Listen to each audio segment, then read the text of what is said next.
Surah Nisa, chapter number 4, verse number 135, that Ya ayyuhal ladhina amanu, O you believe, stand out firmly for justice as witness to Allah subhanahu wa ta'ala, even if it be against yourself, against your parents, against your relatives, whether it be rich or poor, for Allah protects both.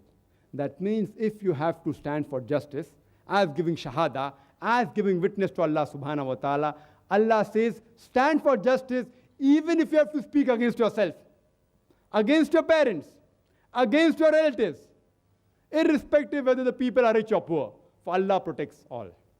That means where it comes to justice, where it comes to truth, justice is far superior to blood relationships. The brotherhood of faith supersedes all the other brotherhood.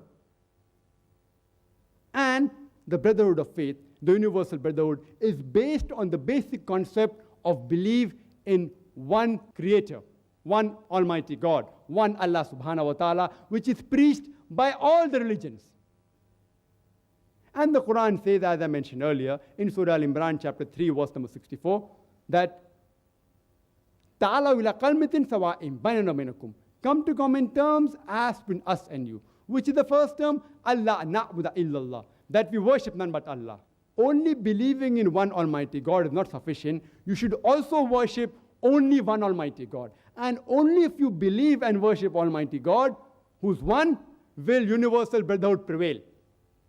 Without the concept of one Almighty God, brotherhood and humanity cannot prevail in the full world.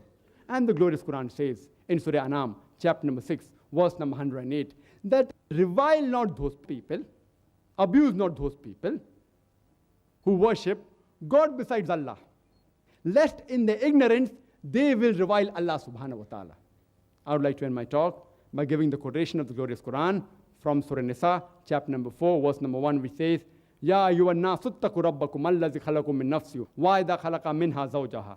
That, O humankind, reverence your guardian Lord, who has created you from a single person and created like nature his mate, and has scattered like seeds countless men and women. Wa akhiru da'wana alhamdulillahi rabbil alamin.